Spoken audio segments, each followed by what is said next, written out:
Welcome to the exploration of consciousness.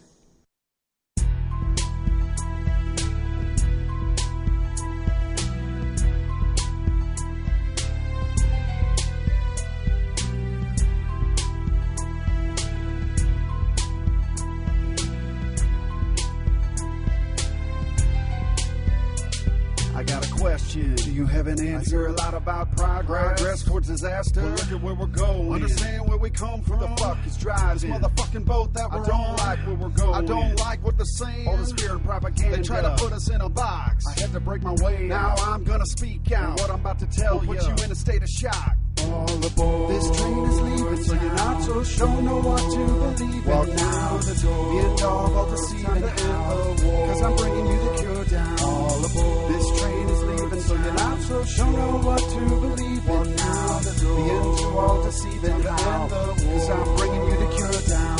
Look up, question this bullshit. Look at what these boys told a big ass lie. Now everyone believes from the trauma. Fuck all the drama. 9/11 was an inside job. Just ask Osama. Oh, where did Osama go? To the Azores. Paid him off with virtues and gold. It was an inside job. Look how they shove him. The New World Order. Police state. Fuck you, George Bush. Clinton set the stage. Oklahoma City was a terrorism's now the new enemy. This they sold it on TV. They told us all what to believe. And blamed it on the right wing. Oh, say, can you see? Lee Harvey, McVeigh, Osama bin Laden, yeah, right. An enemy perceived, gives him reason to proceed. With the policies agreed, used to feed the war machine. 9/11 was a military coup, used to overthrow the Constitution with problem reaction solution. Psychological pollution, Dick Cheney's revolution. The New World Order's as old as prostitution. 4 planes hijacked by terrorists with box cutters. This conspiracy theory will never hold water. The official story's full of holes and bullshit. You can fly a Boeing 747 right through it. If you don't believe me, look at history. All these fucking wolves walk around dressed like sheep. They even preach your lies from the pulpit and the steeples. Has there ever been a government that didn't turn on its people? If you don't believe me, look at history. All these fucking wolves walk around dressed like sheep. They even preach your lies from the pulpit and the steeples. Has there ever been a government that didn't turn on its people?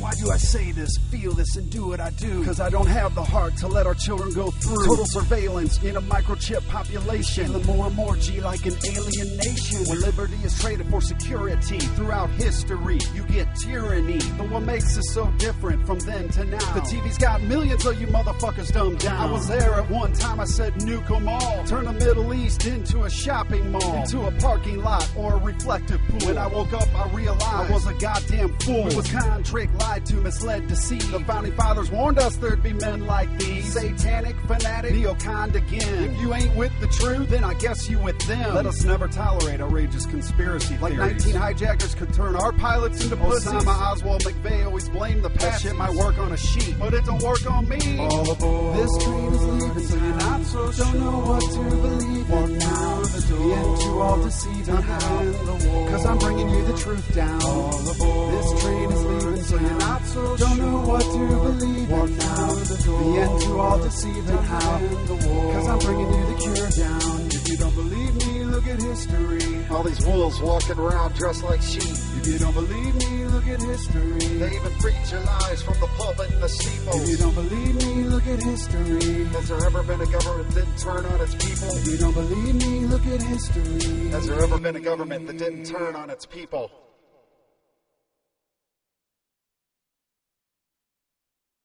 Welcome back to the exploration of consciousness. I'm Matt Presti. It's been a little bit of a hiatus for me since I've done a show. I've been delving into the works of Walter and Leo Russell, as most of you know who have been following my work. I've been exploring, my consciousness has been exploring this universe, and I took a sidetrack off into the works of Walter Russell and have been there for the past couple years really intensely trying to understand the message, which just resonates with my soul in a way that no other message I've ever read has come across so clearly. It's so much easier to understand a Western mystic perspective than it is an Eastern mystic because I'm not Indian. I'm not someone who lives in India, and nor do I want to travel over there to study with any gurus or whatnot. my favorite gurus are all dead ones, because then I don't have any living expectation for their satisfaction of my performance. I simply explore the writings of the great mystics who have come before us and apply those writings as best as I can to my own life, which has worked. It's worked very well. It's given me a greater clarity of the world around me and also allowed me to share my own views and understandings through that clarity with those listeners of mine. You can view the work that I've done on Walter and Leo Russell at www.thesecretoflight.com. There's 11 units currently up there, and my masterpiece that I've done recently, which is Unit 11, which is all around divine illumination, which describes in great detail, using the very words of Walter and Leo Russell, describes what divine illumination is. And I think it's a great way to kind of see where I've gone in the past year. But that is viewable to anyone who would like to check it out. It's good to be back. It's been long enough, and man, this world, man's world that is, has just gone off the deep end. There are more and more insane laws, insane points of view, people literally who have ignored the transformation going on around them, especially inside of them, are now in great peril. The wheels, as one of my friends said, standing bare, the wheels are coming off this bus, this New World Order Greyhound bus that is just blasting at 1,000 miles an hour straight toward a brick wall reinforced with 17 feet thick steel behind it.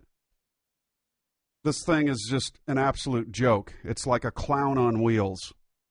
The more I watch and read the headlines, the more I can't even believe what it is I'm seeing and hearing around me. I mean, you have to be really like just Rain Man, okay? Like Dustin Hoff, you have to be like so far gone to believe the shit that's coming out from this media. This media is the greatest joke on the planet. And I think more and more people are coming to realize that. And if you haven't realized that, then there's something terribly wrong in your world. And I would definitely like go back to first base and start over. Folks, if you're not awake, obviously anyone listening to this show has more of a clarity than those I'm referring to. And there's people in my own family still that think, it's a good thing that we're about to attack Iran. Wonderful, great. Even though they haven't attacked anyone in over 300 years, they had a defensive war against the invaders of Iraq who would try to invade Iran at the will of these Rothschildian central bankers, because Iran won't conform to the central banking model that the Rothschild family so dearly wants to put out there.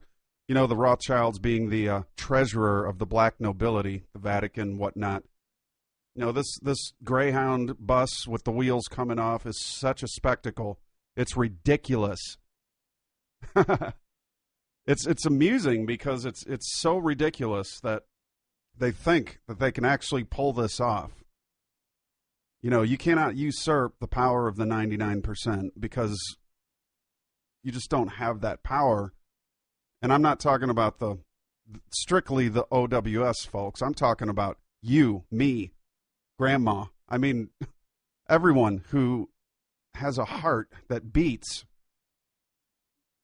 People everywhere are getting tired of this bullshit coming from this government, from this 1% billionaire status group, this multiculturalism, destruction of races, destruction of our way of life, destruction of our liberty, destruction of our freedom, destruction of our right to think for ourselves, destruction of our right to question authority. I've had it with authority, and I've made it known through many of my own musical works. I've made it known with fellow producer Robert Otay in the Secret of Light series. I have put out what I feel science has done wrong. And it's time folks. This is it. This is 2012. This is the grindstone. We are here. We made it. This is the year that it's either going to make or break. This is the year that transmutation, that the acceleration of the human mind into places we can only imagine is going to take place. This is the year that we have the Second American Revolution officially start. This is the year. This is what we've waited for. This is what we've come and trudged and just hiked and traveled for millennia to get to this point. There's a great awakening taking place. This is what 2012 is. This is the peak of the trip. We have come thousands of years to get to this place. We have traveled far. This is the blossoming of human consciousness into the greatest event that will ever happen in your lifetime. This is where man makes the conscious decision to either be free or to be enslaved forever. And those of you who choose to be enslaved, you're going alone. The majority, the 99%, the real living human breathing people with souls, with actual spirit, would never choose enslavement. They won't go along with it. It's against the grain of their DNA. It's against the grain of the crevolution that we find ourselves in, which is creation and evolution mixed together because there's no word. I'm not going to choose one or the other. I'm going to make up my own way. This is the year of ideas. This is the year where man says enough. This is the year when we come together. This is why we came to this world. This year is the beginning and the end. We cross the galactic ecliptic, or so I've heard. Doesn't matter. What matters is what happens around you and your world. You extend your view into the world, so make it a good one. We've come a long way, and it's great to be here. I thought it was due time we bring on John Sheliak. Dr. John Sheliak, a theoretical nuclear physicist, a fellow spirit brother warrior. He has had a great awakening process in his own world that has extended to those around him. I used to get an email from John once every few months. Now I get 5 or 6 a day. He's put his art pedal to the metal, and I'm happy to see it. I'm happy that more and more of my brothers and my sisters are coming to life and deciding it's time, that they've had enough, and it's time to do something. The more of us there are, the more we can push this metamorphosis from caterpillar to butterfly into full transition mode. This is the year it begins. This is the year the agenda of those who would usurp our freedom, our liberty, which is our right as human beings. You know, we have 2 choices ahead of us. We can either continue on to our mountaintop or we can trudge back into the blackness of our jungle. I choose the mountaintop.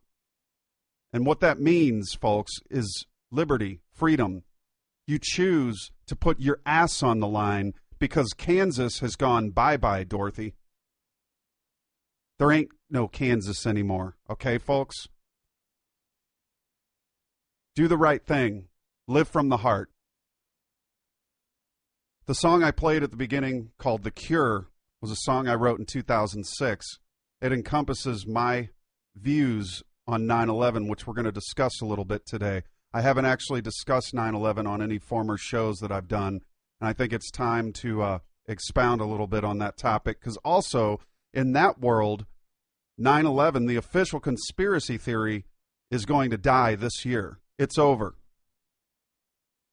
This is the year we turn the tide, where truth takes the stage. This is the year. I'm happy to have John Sheliak join me for today's show. It's been a while since I've done a show, and it's couldn't be any better than to have John back on. Here we are. It's great to be here. 2012, Yahoo. And with that, I'd like to welcome Dr. John Sheliak, theoretical nuclear physicist, back to the exploration of consciousness. John, how are you doing today? I'm doing fine, Matt. How are you doing? I'm doing wonderful. It's great to have you back on. It's been about a year and a month since I've done actually a year and a couple of months since I've done the last show. Tending the Fire was my last show where I did a heroic dose of shrooms out in my sacred spot alone. And I had visions of a meltdown of a nuclear reactor. And lo and behold, 2.5 months, 3 months later, there's the Fukushima disaster. And man, I'll tell you what, I was just blown away by that. My vision consisted of, I saw like mile-long line of Japanese men carrying buckets of water and dumping it on this pit, and they would just evaporate into steam.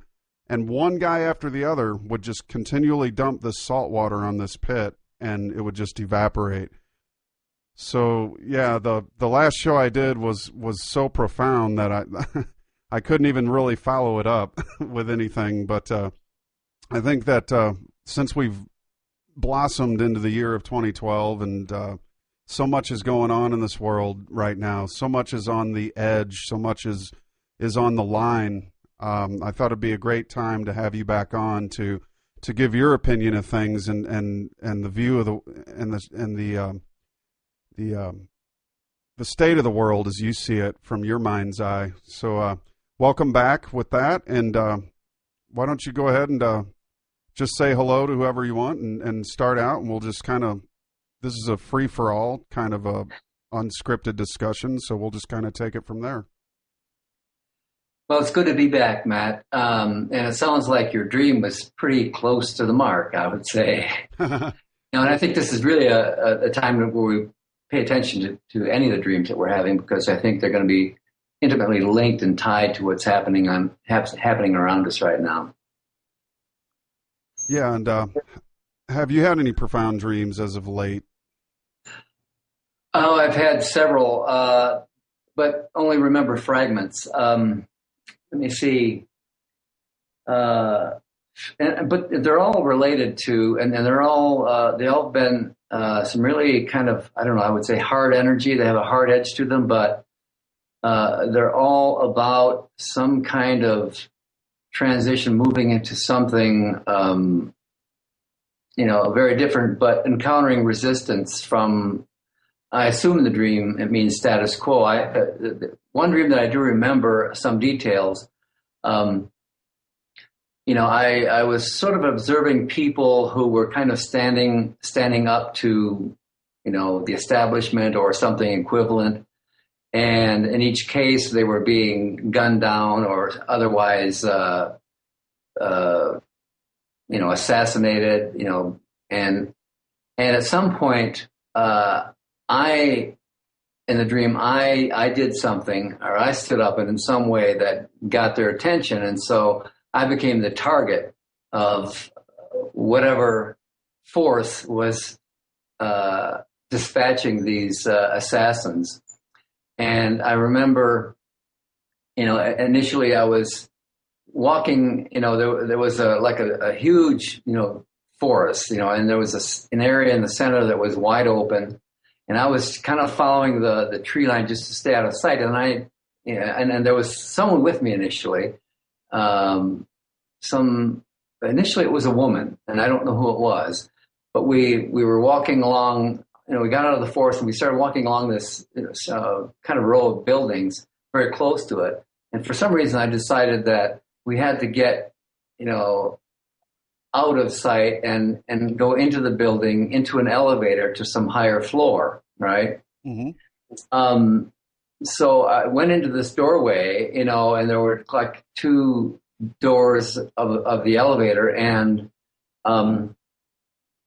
I waited briefly for one to open. I quickly darted in, but the person I was with, who now was a man for some reason, didn't make it into the door, right? Mm-hmm. So I went up to some floor. I don't know how high I went.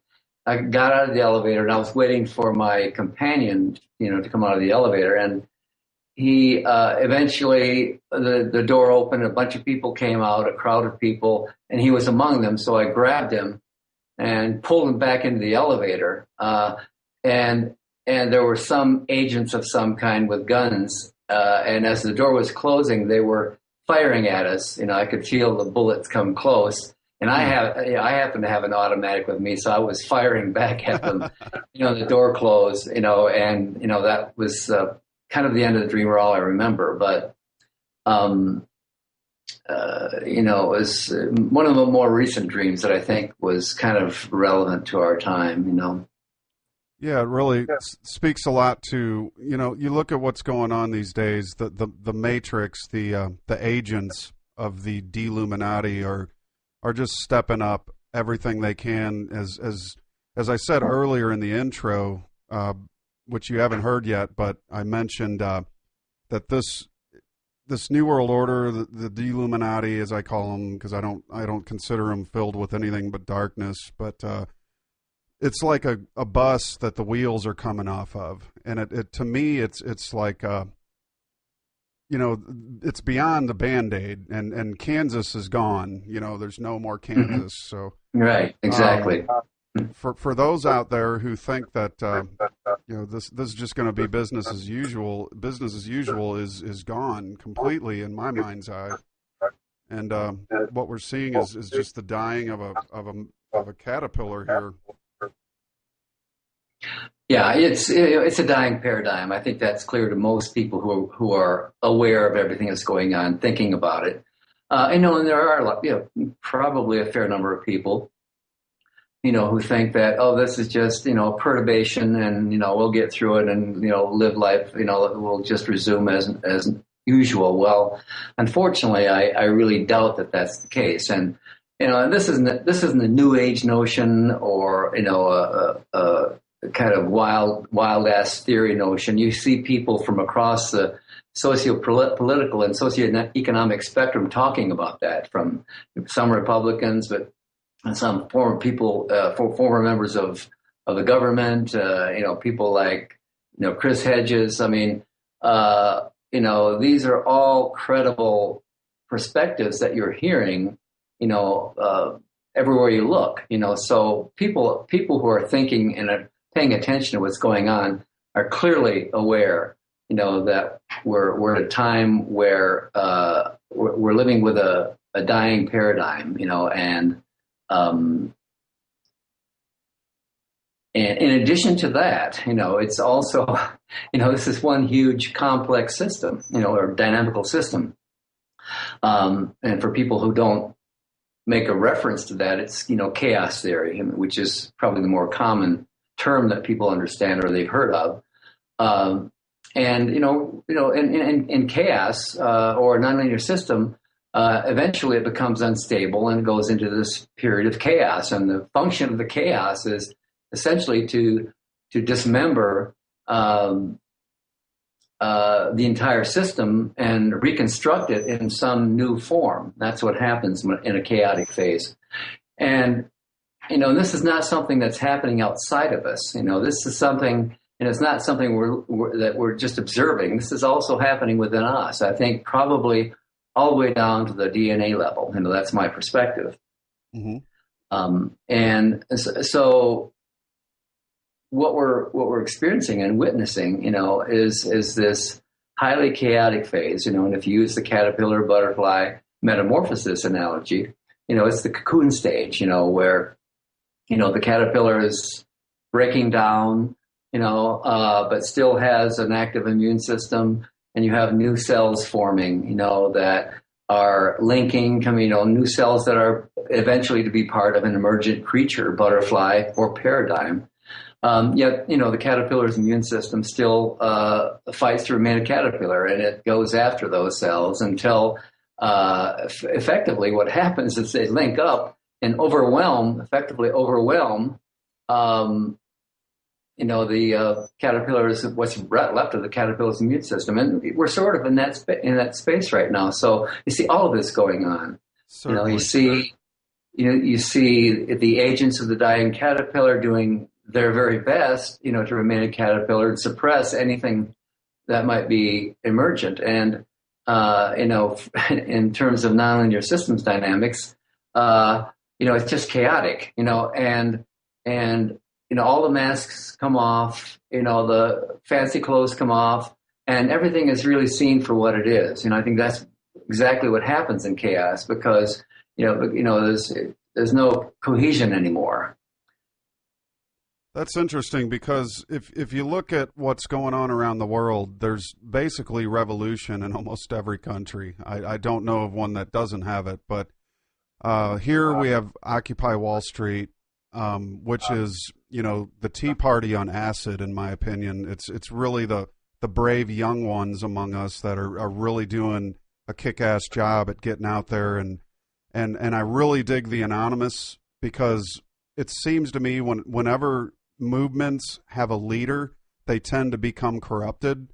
So this is something that sort of has like that caterpillar to butterfly sort of relevance to it, in that the butterfly is leaderless. The imaginal cells don't have a leader. They're just something completely new that the old way does not understand.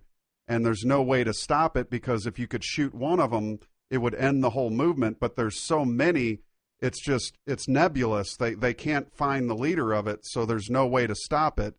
And how do you view the OWS movement with all the other movements that are going on around the world? Well, this is something that many people are beginning to talk about. It's the difference between a hierarchical structure and, a lateral or a structure that has no hierarchy. Uh-huh. That it's sort of self-regulating and doesn't require a leader to function. And this is something that's been a model for me for a long time. I've always thought that we don't do well in hierarchical structures. We're not designed that way. We're really designed to live in small clans and groups, and that's where we function best. And my notion was that eventually what we do is we take that concept, we live that way, but then we link with other such groups and clans who are more tightly integrated into some kind of functional unit. And I think when you look at either Anonymous or Occupy Wall Street, you see that happening there. And so for me, it's almost like a manifestation, an automatic manifestation of what an emergent paradigm, how an emergent paradigm might function. Very democratic,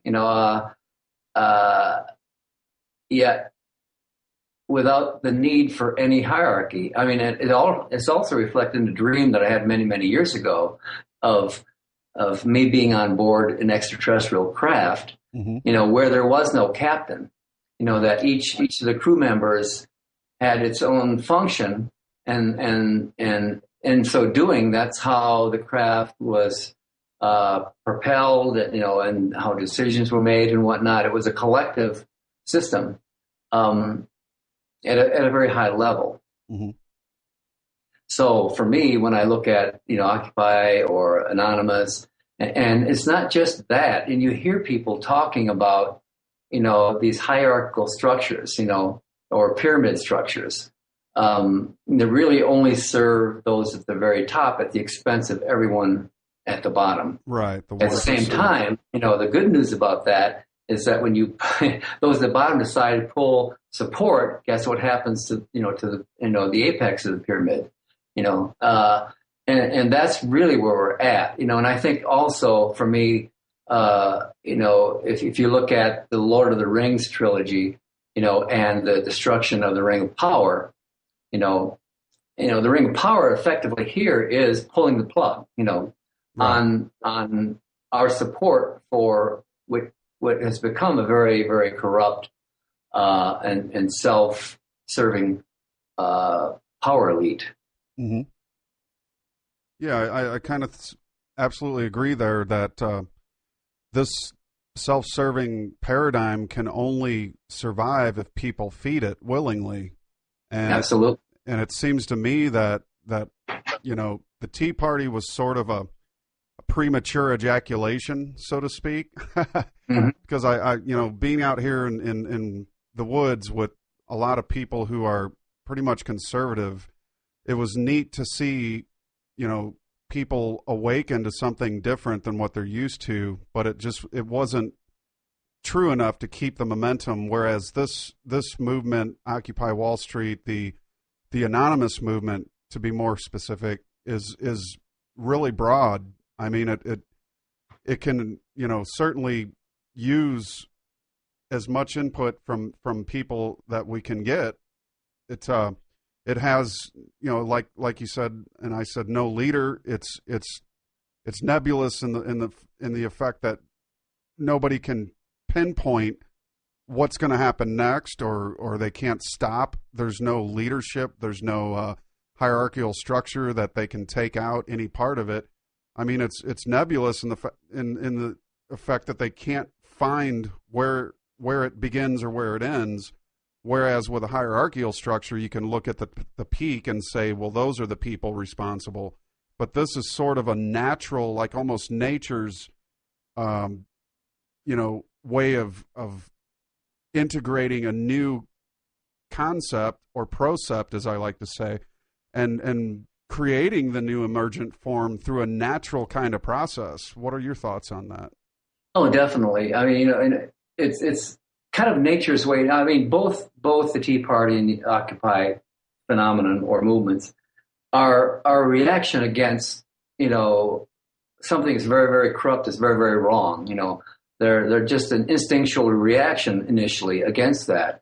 I think that the Occupy people, though, had, where the Tea Party, they seem to be intent on is kind of taking us back to another time, and fighting government and basically staying within the paradigm Mm-hmm. as a reactionary force, Whereas I think fundamentally the Occupy people are evolutionary in nature. In other words, yes, the initial response was against this huge corruption, Mm-hmm. Secrecy,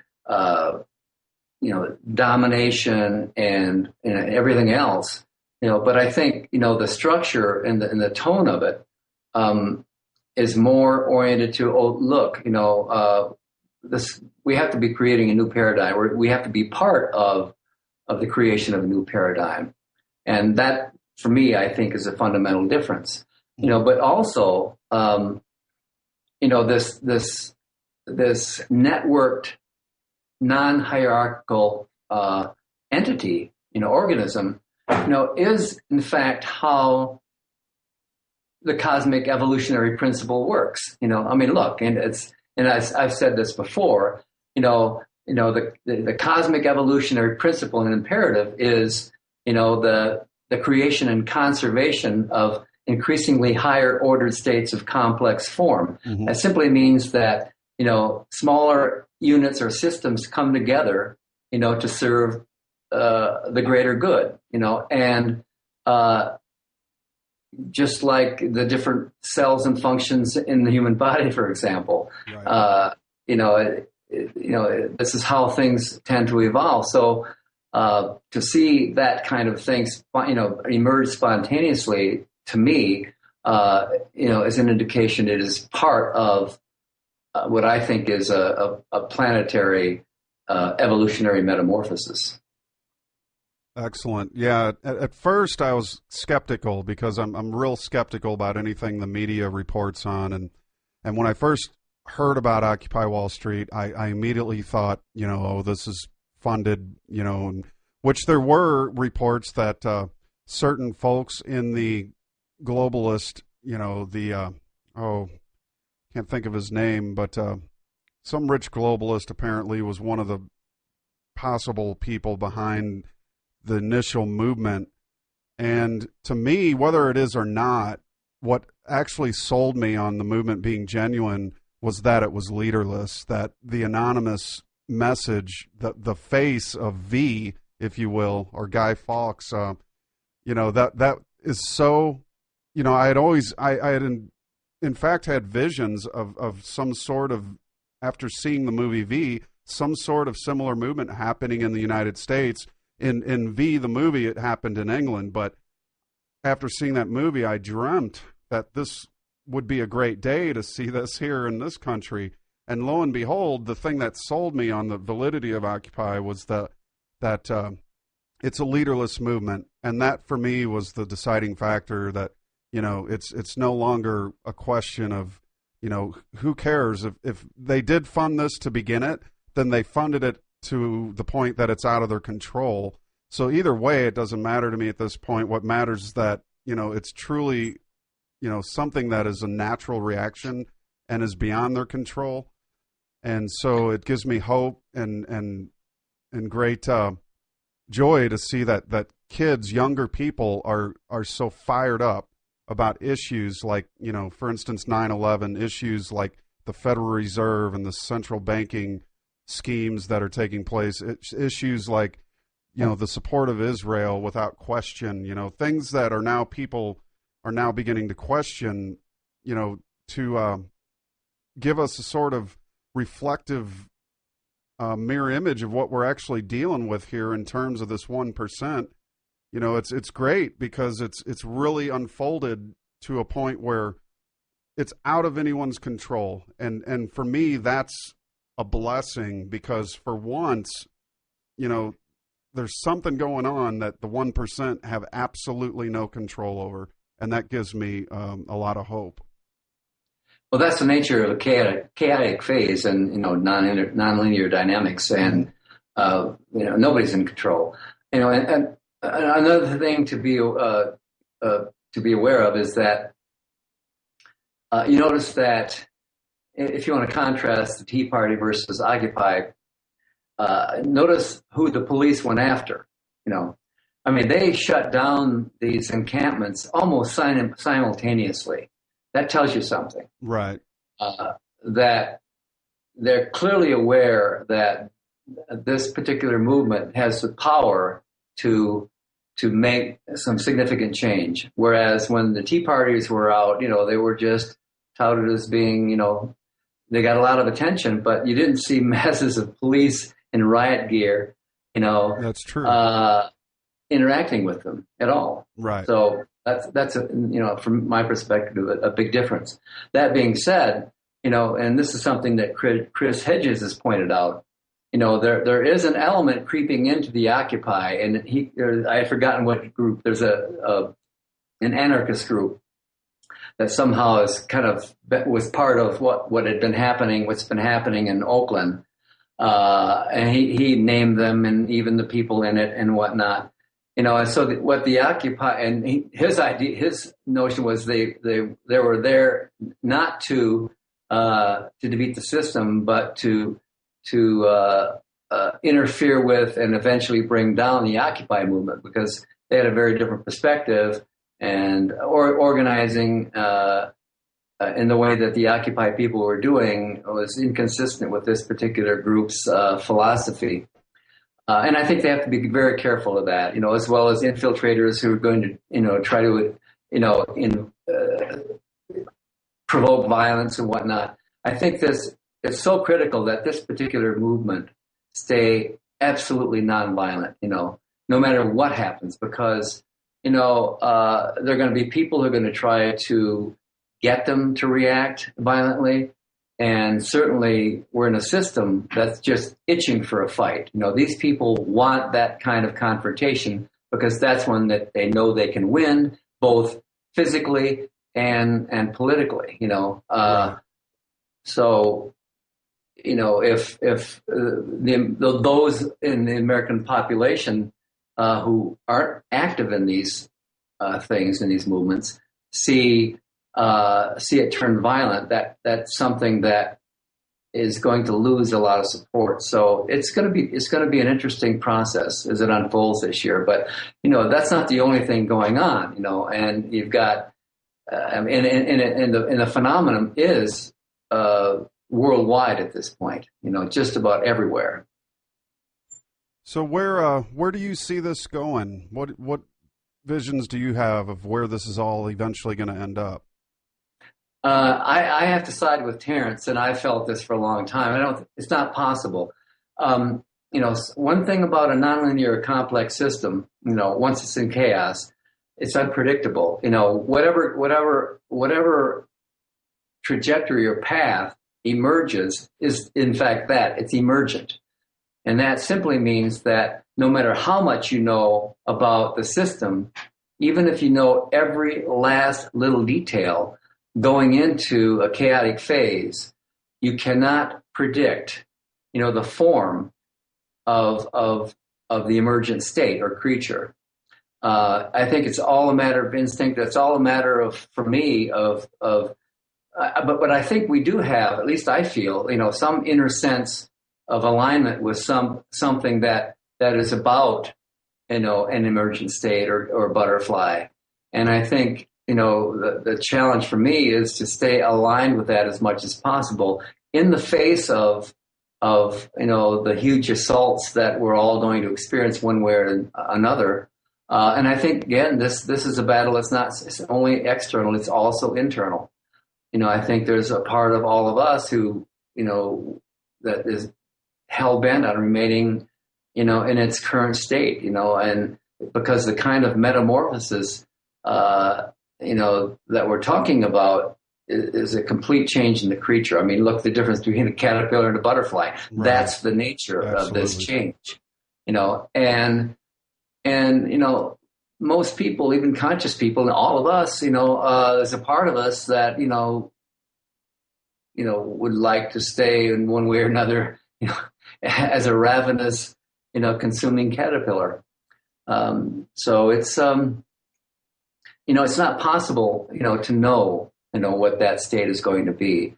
But I think the thing we can know, just by searching our own inner life and souls, where our alignment needs to be, and that's why when I see things like the Occupy movement emerging or Anonymous emerging, and you can go online and see a multitude of other things that are happening, with UFOs, crop circles. My God, it's just everywhere. And you can clearly see, a massive shift in consciousness with many people, It's hard to say how many, because, when I walk into a grocery store, walk down the street, the Santa Fe, or, I'm in the locker room of my gym, the conversations are pretty much same old, same old. So one wonders, just how widespread what appears to be, this global awakening is. Yeah, that's interesting. Would you say there's a equivalent similarity between what Terence called the strange attractor at the end of time and chaos theory, where the new emergent system, would those kind of be an equivalent? Oh yeah, it's part of the same principle. Okay. In nonlinear systems dynamics, you have the strange attractor, right? Right. You have the attractor. Okay. If it's a fractal process, it becomes a strange attractor. But yes, this is a process that's not being pushed from behind, but is being pulled from some future state, and so they're tied together. I mean, attractor, strange attractor, they're all part of complex systems or nonlinear dynamics. That's all part of the same theory and process. Mm-hmm. So, what is influencing us most of all right now is an attractor out there. Yet I have to point out, this is something that was an idea that I both had. I had for quite a while, but also I just learned that Terence was talking about something similar when I recently saw a video of his, and he was talking about at some point in the past, and I can't remember when it was, whether it was before the birth of Christ or at some point in human history, there was a similar phase. The planet went into this chaotic phase. Mm-hmm. And out of that emerged two different paths. It's called bifurcation. Okay. And that's also something that's part of nonlinear systems dynamics. Out of a chaotic phase, a system can bifurcate. In other words, take two trajectories or paths. Mm-hmm. And his idea, and he apparently got this during a journey, and he just didn't, thought it was something that was more about him writing a science fiction novel than reality. But as he began to think about it, he thought, well, it might have been a possibility. And what he was saying is that out of that particular chaotic phase in our history, two trajectories or paths or paradigms emerged. So we have, two Earths and two civilizations taking different trajectories. One, a more enlightened path or trajectory, and one, like we're in, a more dystopian path and trajectory. Mm-hmm. And he also said that, at this point in time, those two paths or trajectories or Earths would come back together. It's difficult for me to see how that would happen other than we bifurcate again. In other words, out of this chaos, this Earth has two different paths. One more enlightened, and one, of the dystopian, status quo path, right? Mm-hmm.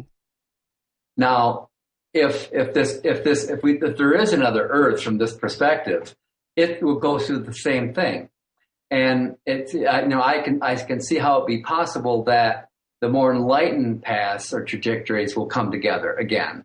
Mm-hmm. Whereas, the less enlightened of each will go off, or maybe they'll come together and go off on their own evolutionary path. But I thought it was interesting listening to him talk about that, because it's been a thought of mine, at least, that, if we view this as a vast, highly complex nonlinear system, it could very well bifurcate out of chaos. And we find ourselves going in different directions, and all of a sudden part of the planet that we've known is no longer here.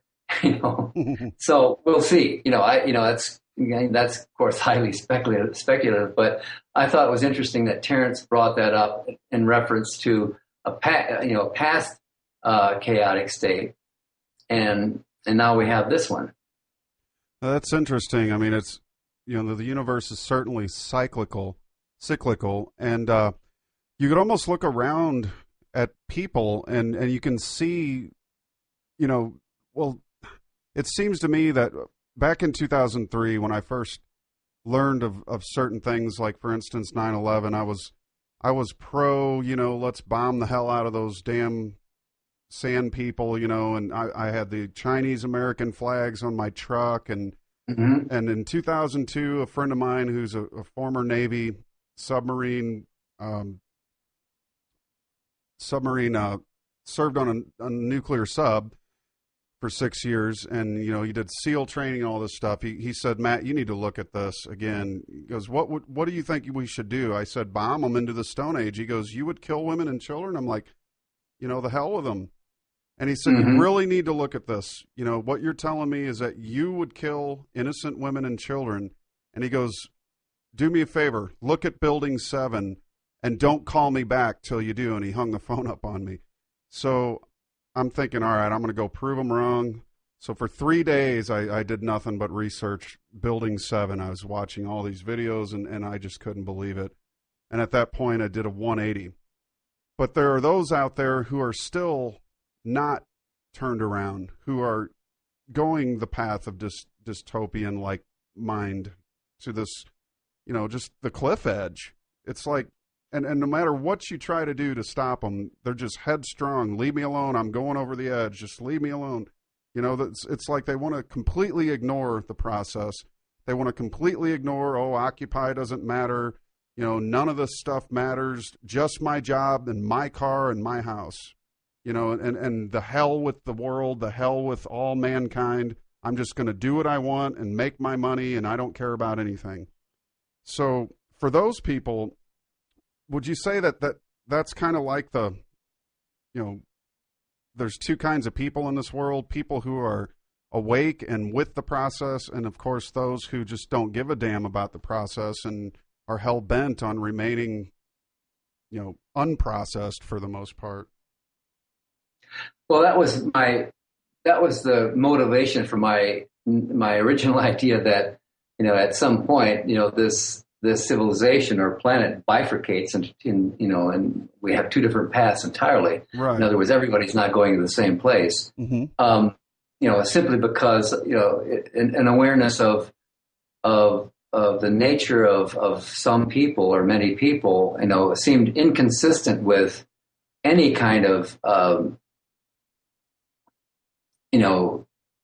evolutionary change or metamorphosis to me. Mm-hmm. I've never been one that, believed that somehow everybody would magically be carried to the same place, no matter, that just violates everything that, that every feeling that I have that, this is not a passive cosmos or universe. Right. It requires us to act, And Terence, said it, in the video that I have, on my YouTube site.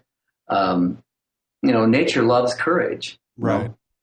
And that means that if you're willing to put something of value of your ass on the line, that there's payback. That the nature then opens doors that you would never have dreamed of. And I think that's absolutely right.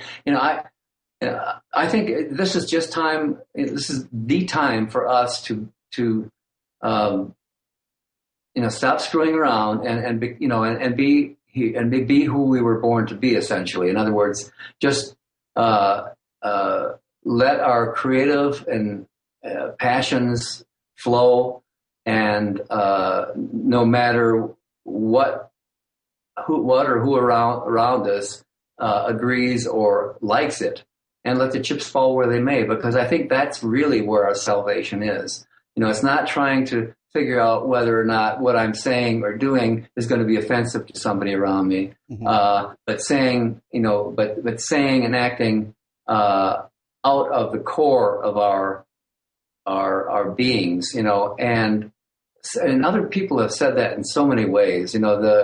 This one little video clip of John Robbins from, the film Thrive, that I really valued, because he was talking about, having gone through the assassination of Martin Luther King, Mm-hmm. As well as both Kennedys, Right. what that did to him, how hard that was. And he said, but if we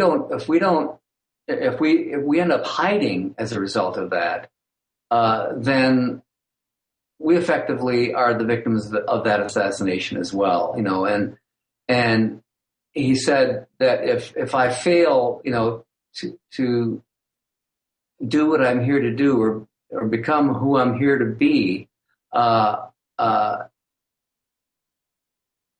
because of some fear that something will happen to me, then effectively, I'm dead already, and life is really not worth living, and that we're at a time where we really have to drop all of the masks, all of the pretenses that we might have expressed within the world around us, just to get along or to get by, and say, screw it. It's time for me to be who I am, and I'm going to do that. Let the chips fall where they may. Some people see that and they say, hey, maybe this person has something. Then they can be, pulled along. But I think there's going to be a large portion of people, I don't know how many on the planet, who aren't going to want to see that. Right. And it seems that everyone's just an actor, and this is a big stage. But it reminds me of what you're saying, the clip from Lord of the Rings. It's time to put the ranger behind you and become who you were born to be. Yes, that was one of the most powerful scenes for me in that film, because I think it spoke directly to my soul, Absolutely. When Elrond is telling Aragorn, come put aside the ranger, and when you think about that from a practical point of view, it just simply means, the time of the lone wolf is over. It's like that's fundamentally what an evolving civilization would do. It's not about me anymore. It's about us and what we can do to serve the good of the greater whole. Right. And that's why I like the concept of anonymous. Rather than some. I don't have no interest in becoming some kind of guru. I really like the idea that it's the idea. I like the idea that's the meme, or the idea that's the most important thing. It's not personality. And that's in total harmony with this notion of smaller systems coming together to serve the greater whole. Mm-hmm. Now, I've heard with none being any more or less important than the other. Right.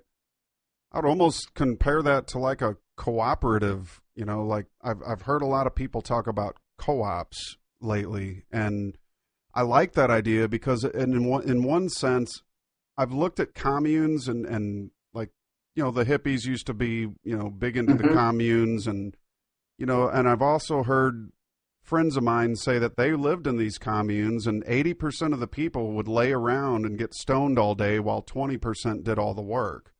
Right. So I never thought of a commune as being a favorable kind of condition. But when I've heard and read about co-ops, what co-ops do, basically you retain your own land, but you grow something that everyone else needs, and you share and trade and give with others who grow things that you need, and you cooperate. And I think that's one of the things that I really hope to see more of. And, I work in pro audio, and I run sound for corporations, and nothing's changing in the corporate model. What we have is basically competition. And competition in the dictionary means to go against. So right off the flip, in a corporation, you're going against somebody else. And for a new emergent paradigm, I think we have to lose this sense of always having to compete and begin to think and grow in terms of cooperation as opposed to competition. There's no doubt for me in that. It has to be about cooperation. Right. Again, smaller systems coming together to serve, the good of the greater whole. That really is the theme. I think it's an evolutionary imperative for any evolving individual or species or collective. That's what happens. And so the idea of cooperative is absolutely, I think, essential. And it's essential for reasons that you just delineated, and that's each unit is a functioning whole, working, contributing, making a contribution based on what the skills and abilities and talents are, and they simply come together and share that. And many people are talking about that.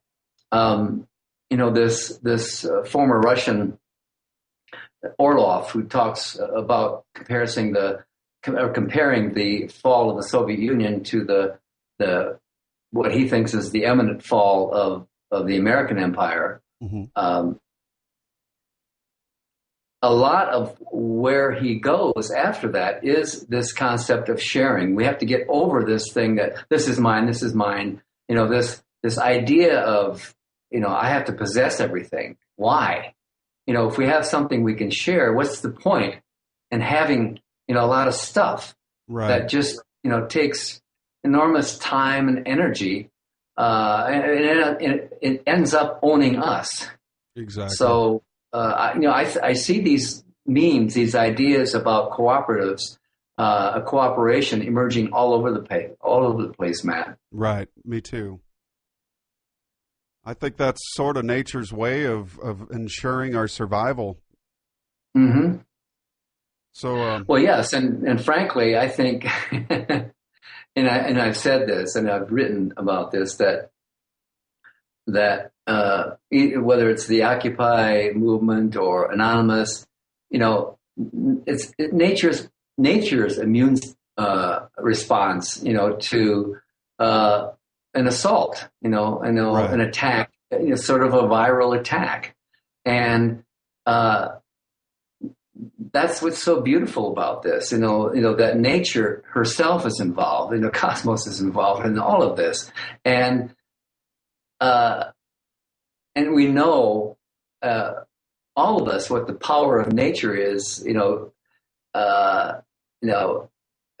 compared to, the power that any human being is able to exercise, including, nuclear weapons. The power of nature dwarfs all of that by orders of magnitude. Absolutely. So, it's kind of like, I don't know, from the film Avatar, where in the end, the goddess essentially intervenes by saying, "Oh, you can't go that. You can't go that far. You can't.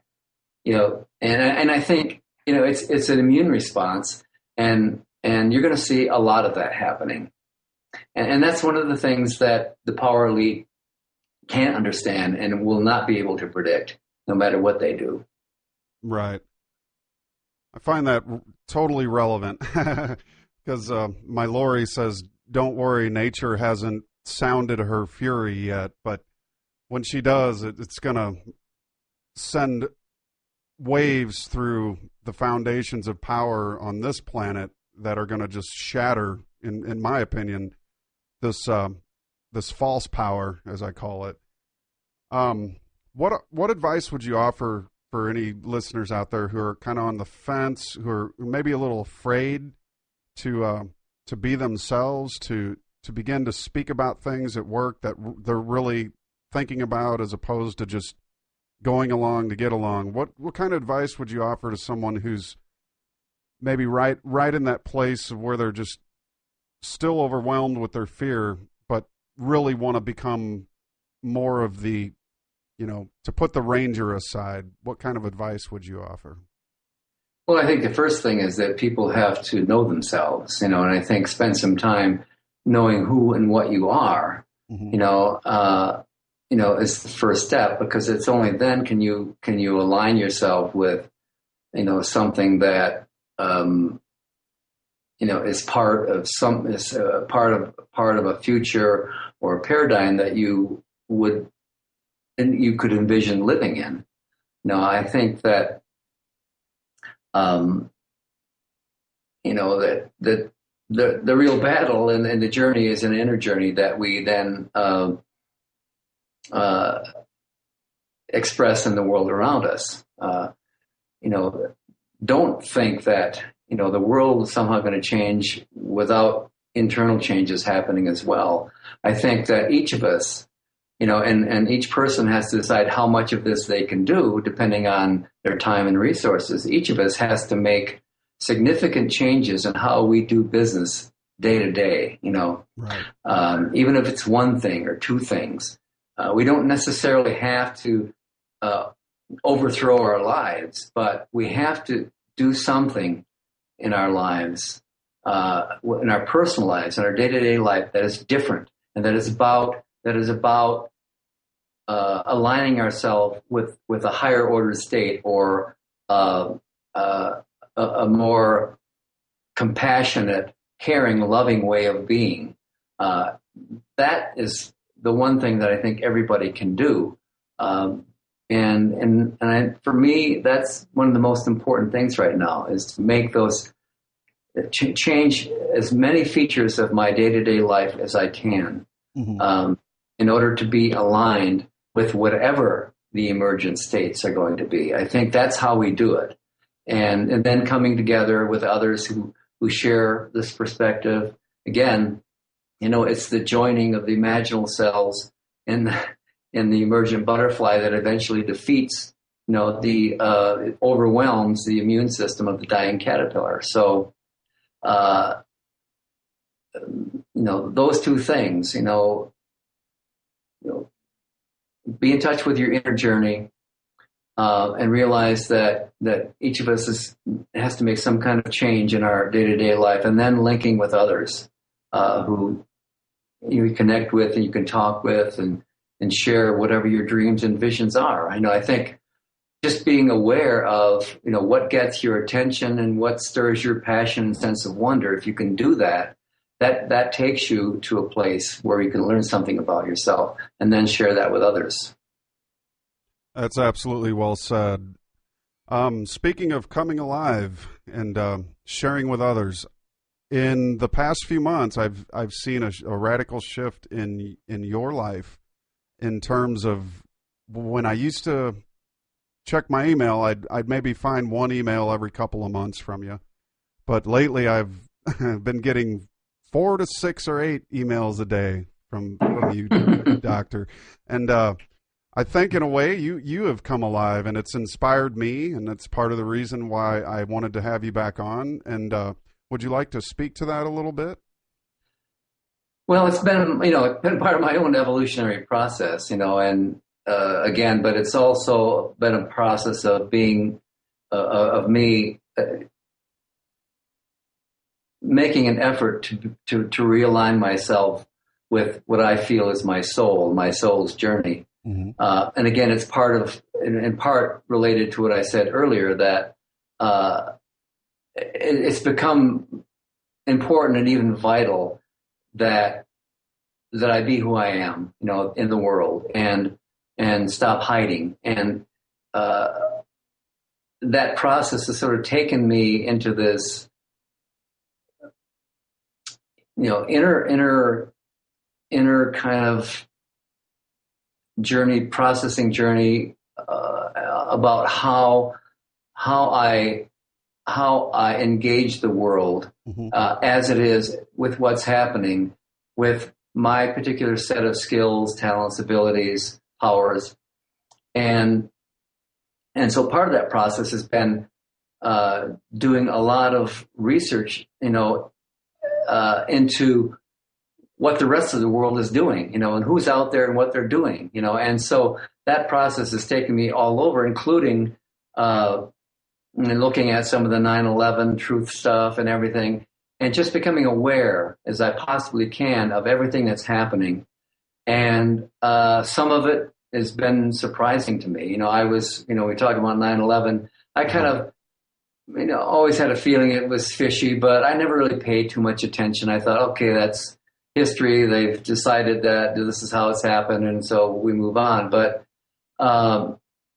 as I began to discover some of what the 9/11 truth movement, has produced in the way of gathering a large number of highly skilled, professional, articulate people, mm-hmm. To challenge, the official view, I was almost dumbfounded at the level of challenge that is being made, that unfortunately I think most people are unaware of, to the official story. Right. And what makes that important, you can say, okay, but what difference does it make? It's in the past and what it makes a difference, because look what happened. Yeah, every terrible thing that we do not like has stemmed from that, it seems. Everything in our world, at least politically, economically, has ensued from 9/11. Mm-hmm. And if that turns out to be, as some people claim, a false flag or not true, that something else happened other than the official story, then that changes the entire ball game for me, And so, it's just becoming aware of everything that's going on out there as much as possible. And, it's about becoming informed. And a lot of people are saying this, across the spectrum. It's really, if we're going to make intelligent choices, we have to inform ourselves. Right. And so, I sort of got into that process, and as a result, ended up sharing as much as I could with others who I know. Well, I would definitely call that putting the ranger beside you and becoming who you're meant to be. And speaking of who you're meant to be, you began a new YouTube channel. Would you like to give that handle out for listeners so that they can check out your video playlists? Yeah, this is kind of the YouTube channel is kind of a precursor to a website that I eventually want to redo and create. But I did start that by creating a YouTube channel, and I called it the Imaginal Meme Network. And my handle on it is Blue SETI, spelled BLUSETI. But in conjunction with what I see happening, with networking, and I think that's an important part of it. Whether you talk about Anonymous or you talk about Occupy, and many other places and many other functioning units are networking now, and again, that's exactly what the emergent cells. The cells of the emergent butterfly do. They network, come together. That's really how it functions. So, for me, imaginal cells, imaginal buds are a butterfly, a caterpillar, butterfly metamorphosis. Meme is, of course, idea, and network is networking. And so it's, trying to network ideas that are part of this caterpillar to butterfly metamorphosis, or nonlinear systems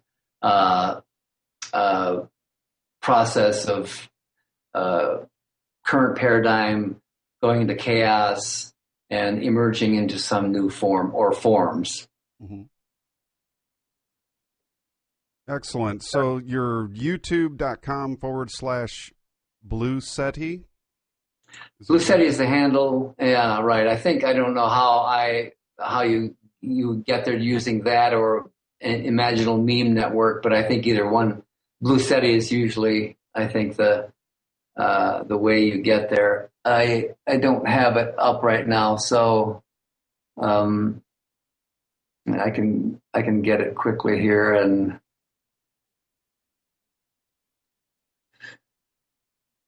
so it's youtube.com /user Blue SETI, BLUSETI.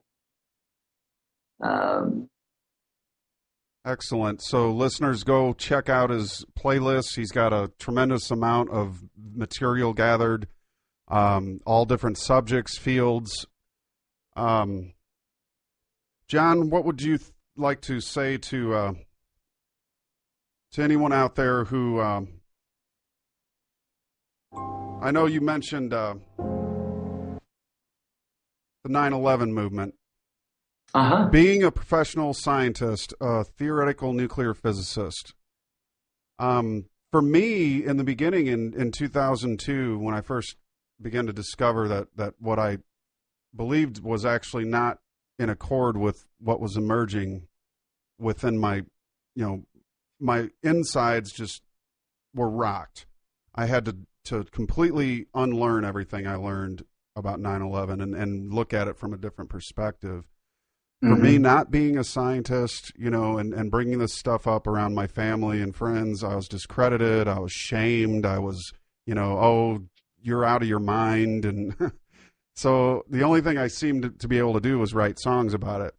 And to me, the best thing that I have seen in the past few years is the massive awakening in the academic circles that are now beginning to really gather and hook up, as you say, in the this imaginal network, of cells that are beginning to network. I'm seeing in academia, which is really what we need to have a credible investigation, because our media will only put on academicians on any show. So having academicians in the knowledge of looking into the events of 9/11, which I call their explanation I refer to as the official conspiracy theory. But what would you say to anyone who's in academia, like other physicists or engineers or architects who are on the fence? What is it you could advise? What could you advise them to do to actually, be brave enough to take a look at this stuff? What was it for you in 9/11 that made you say, this is too interesting, I cannot deny this? What was it that kind of brought you into the circle of studying more about, the so-called official theory? Well, I like others, initially just kind of bought the official version, say, okay, this they had some kind of experts, who gave them evidence and theories and whatnot, so they concluded blah blah blah. Mm-hmm.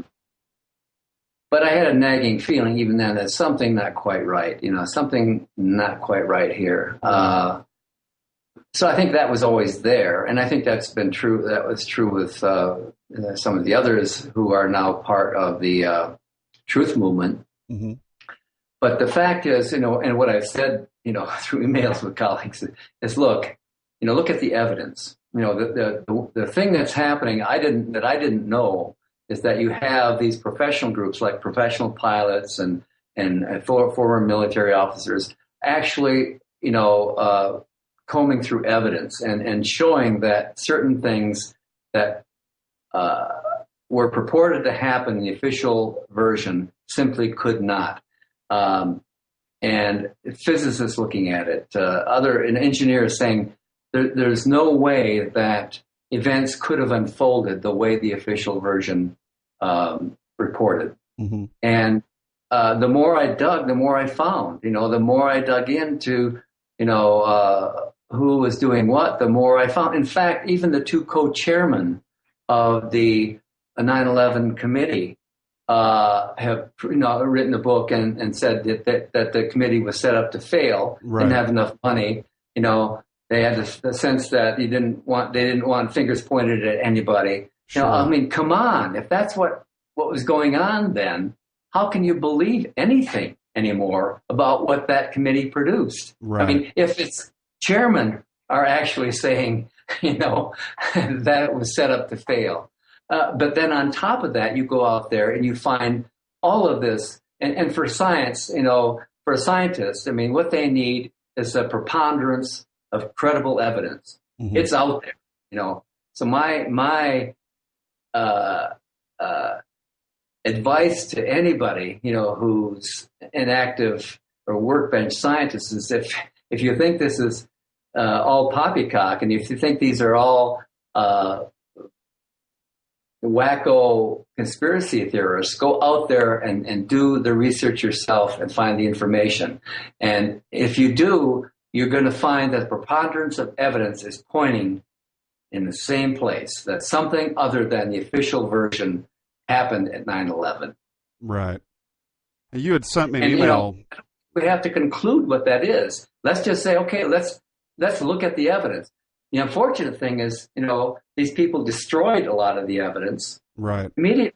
One of the things that's so obvious is that, you have a plane crash, and immediately what they do is seal off the area, and they slowly piece together all of the evidence there, right? That didn't happen with 9/11. They hauled everything off almost immediately, sure. Right? Absolutely.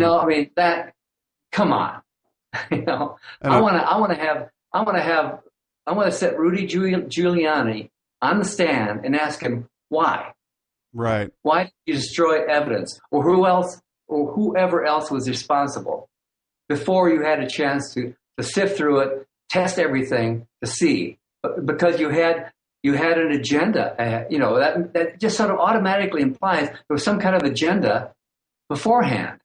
You already concluded what happened, and this is a story you wanted to perpetuate. Therefore, you threw everything else that was going likely to contradict that away immediately. So, anybody, with who has a critical thinking mind left, looks at these facts, the facts and the data. You can't poo-poo it. You have to say, yes, this thing needs to be reinvestigated at the very highest level, and without any political influence whatsoever. Right. There will, if these people survive, there will be a film being released on this coming 9/11, and I think is likely to shake this culture to its core at that point. Can you provided something else significant hasn't happened in the meantime. Right. You're speaking of the actors and artists for 9/11 Truth Org. Yes, exactly. Right. They are in the process of producing a film that is scheduled, that is not scheduled, but it's intended to be released on 9/11. I think it's a TV film. Excellent. And for anyone out there, I'd implore you to go check that out. And John put together a great email list with all these different links from pilots for 9/11 Truth, military for 9/11 Truth, architects, engineers. There's just so many things they're beginning to hook up as this new form emerges. I think the truth will out eventually, and I'm guessing that this will be the year that it happens. I'm also guessing that this will be the year that the Second American Revolution officially or unofficially begins, because our media will never report that it has. But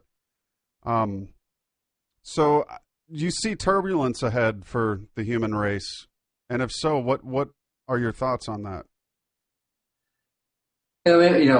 Many people are expressing their opinions on. I don't know. I think that if you look at, again, this is chaos. And so people like Chris Hedges don't have that perspective. And they see, dire straits ahead. That's going to be brutal and horrible. Mm-hmm. I'm not that convinced. I think you have to look at everything and with an open mind that's going on. I spent a fair amount of time looking at UFO sites and crop circle sites, and listening to what the people who are doing those things are saying. And so I think there's something much larger going on as well, that may have extraterrestrial influence. And so I don't know. I don't think that we can know how this is going to unfold. Mm-hmm. I mean, if you just take a snapshot of today, you say, this is horrible. This is not looking good. And, batten down the hatches and, hang on for the ride. But I think the important thing is what we do in our personal day-to-day lives and the networking that we do locally and with others who we have with whom we share a common language, right. And just go with that from day to day, and then deal with whatever comes up, as it comes up, whatever it might be. I am not, one of the things that it's been important to me, I'm not on the one hand a doom and gloom person, mm-hmm. Or have a doom and gloom perspective like somebody out there, nor am I all is love and light, where you ignore the dark side. I think this is a time for me personally. Jung had a term he called, the union of the opposites, mm-hmm. Or holding the tension of the opposites. Right. And for me, that's what it's about. It's not about ignoring, the mechanizations of the dying caterpillar and all of that, what's happening around that, and just, totally focusing on my own personal evolution, because it's all one, it's all part of the same process. Mm-hmm. So for me, it's important to kind of be as aware and as informed as to what's going on in the world as I possibly can, and take whatever action that's necessary, that feels like it's an action that's in harmony with me aligning myself with some emergent state or butterfly or paradigm. At the same time, being about creating in my personal life the things that I think are aligned with, a paradigm that I would choose to live in, and then linking with others. It's going to become more local. I think the process of unplugging, means not shopping at Walmart and the big chains, and start doing as much as possible to support local businesses, food co-ops, farmers markets, that kind of thing. And just take things as they come. And, I'm not absolutely convinced it's going to be horrible. And because I think there are all kinds of wild cards that can change that. And again, we're in a chaotic phase, and nobody really can, in my view, in the view of nonlinear systems dynamics, nobody can really tell you how things are going to unfold and what's going to emerge at this point. Well, I think that's beautifully said, and it's great advice. And I've found in my own life that I've experienced a similar thing where, my own shadow, for what it's worth, that as much as, in the beginning when I started to study the light, the transition into, higher spiritual beings, it's almost as if there's an emphasis placed on it to ignore all that is dark, to ignore all that is shadow world or shadow realm. And to me, that's as unrealistic as say, the Lord of the Rings, if the armies of the White City would have ignored Mordor and just said, oh, as long as we ignore them, they won't come to our gate. So I think your advice there to marry the opposites, as Jung said, means to literally embrace those things about yourself that maybe aren't the most comfortable, maybe aren't the best memories, but those actions and that bravery, that courage to face your fears, to face those things in your own life that might have weakened you or taken away your strength. Actually, by facing that, you gain something out of that marriage of your own opposites, and you become more whole in the process, wouldn't you say? Oh, yeah, absolutely. I don't think there's any doubt about that. It's what I said before. You really, it's an inner journey. What's happening out there is happening inside. Mm-hmm. There's no way it cannot. I mean, that's a fundamental principle of quantum mechanics, for example, but it's also kind of a fractal principle of how nature works in general. It's what you see going on around. Everything that we see going on around us is happening within us in some way or another. Mm-hmm. And and if we deny our shadow or dark side, it wreaks havoc on us personally as well as the world around us. And that's really a lot of what you see happening collectively now. Right. The American shadow being projected on the rest of the world, and it's wreaking havoc. And until each of us, learns to acknowledge, embrace, and integrate, our own shadows, it's going to get projected on the world. And I really, really, really believe that any emergent paradigm is one in which people have gotten that down, that the shadow is no longer the shadow. It's this dynamic energy within each of us, and in most accounts, the shadow, and I think this is true, is really responsible for, our passion, creativity, and all of that. And, if we make that a partner, an ally, then we function as a whole being, a whole organism and conscious being. And I think that whatever emergent paradigm that we're headed for, that part of it has been taken care of, and I think that's, for me, why it's so important to be able to do that right now. Well, I think that's excellent, John. Thank you so much for joining me. I'm going to leave it off there. I want to give out your website real quick, www.johnsheliak.com. That's SHELIAK. And also youtube.com/Blue SETI. That's BLUSETI. Make sure you visit John's sites. Send him a message. Let him know if you heard this interview, and maybe he'll be happy to respond or reply to you. And closing out, John, I'll give you the last word, and then I'm going to find that Terence video, and I think I'm going to close the show with him speaking about the bifurcation and whatnot. So give us your last thoughts. Well, it's been really great talking with you, Matt. I think that we are really privileged to be living in a time where we're seeing a process unfold that's never happened on this planet. Mm-hmm. And I think that from my perspective, and I have to tell my friends and everybody, you ain't seen nothing yet. And I don't mean, it's going to get you ugly and miserable and brutal. Sure. There may be some of that elements, but what's really happening is a vast planetary evolutionary metamorphosis. The evidence of that abounds everywhere if you care to go out there and look. Absolutely. And see it.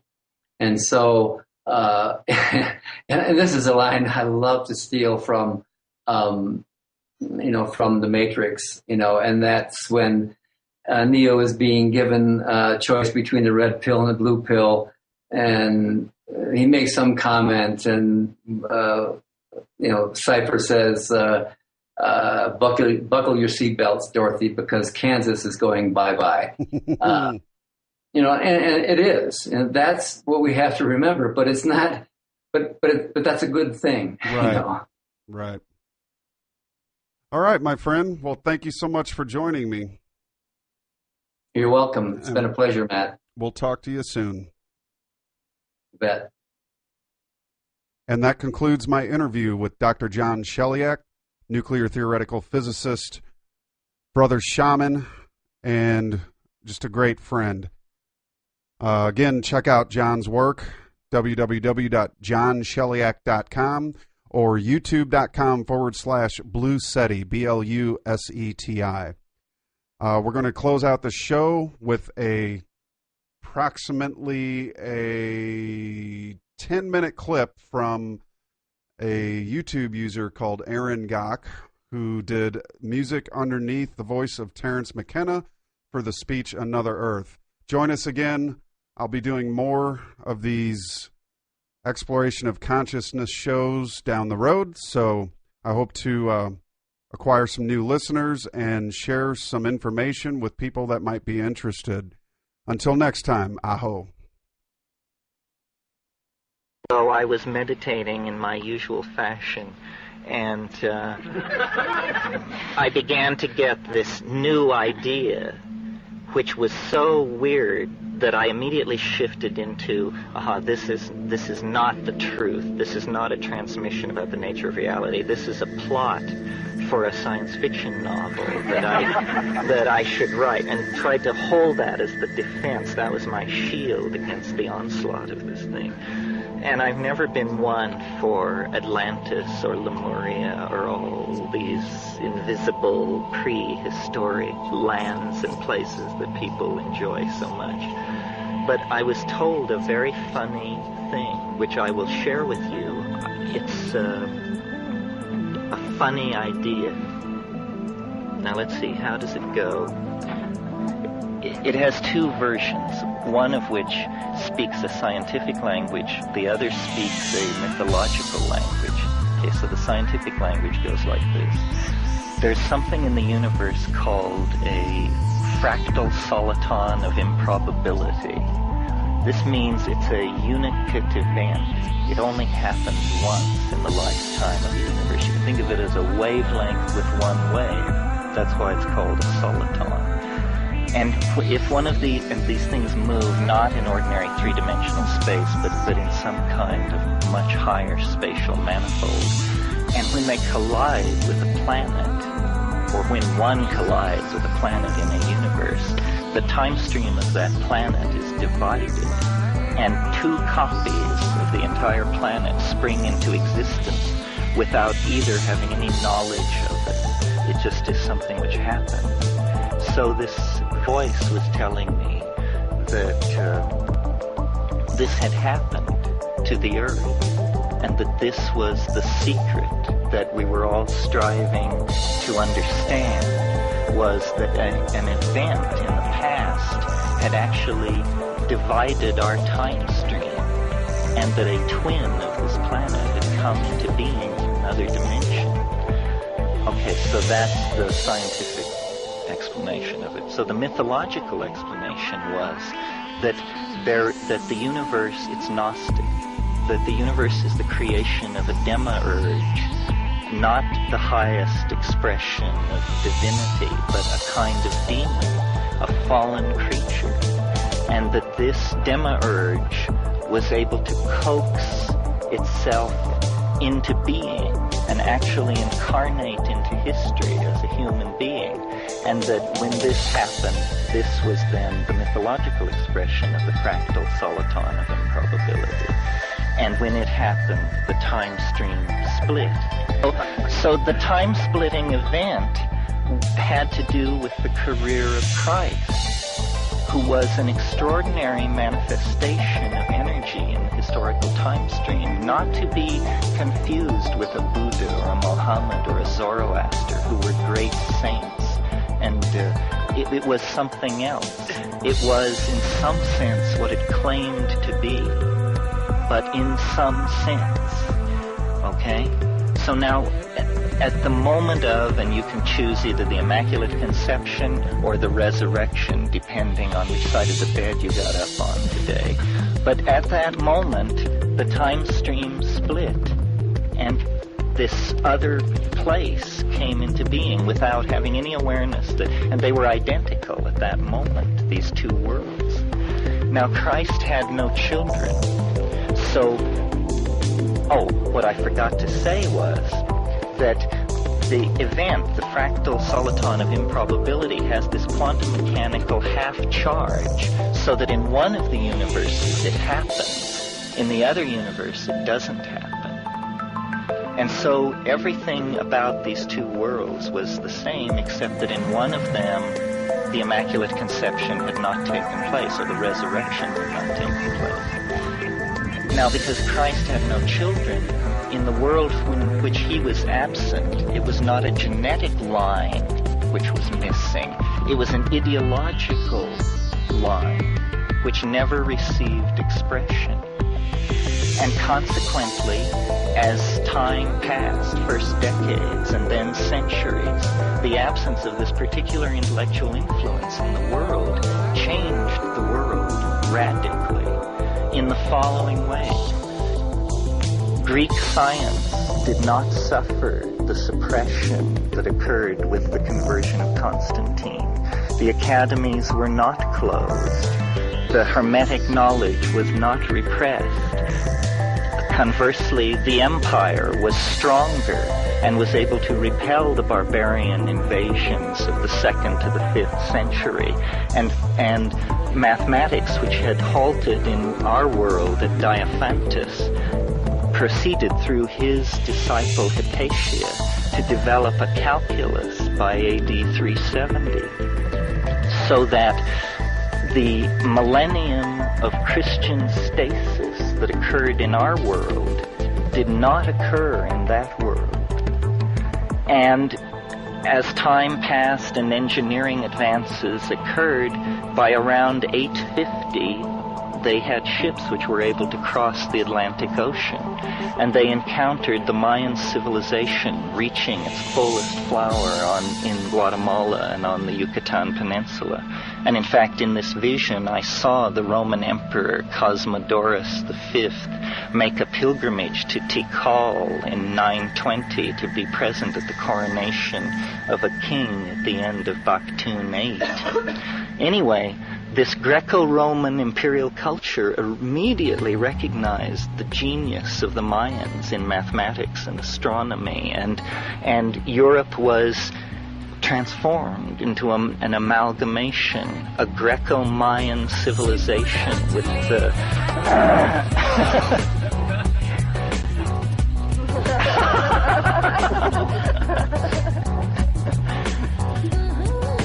So let me see. And this civilization continued to develop. Now, one of the influences which the Mayans brought into Europe around the year 950 was their extremely sophisticated psychopharmacopoeia and shamanism. And this mated with Neoplatonism and Hermeticism, so that rather than science developing as it developed in our world, a kind of magical psychopharmacolytic technology of thought and understanding was what was developed over the centuries.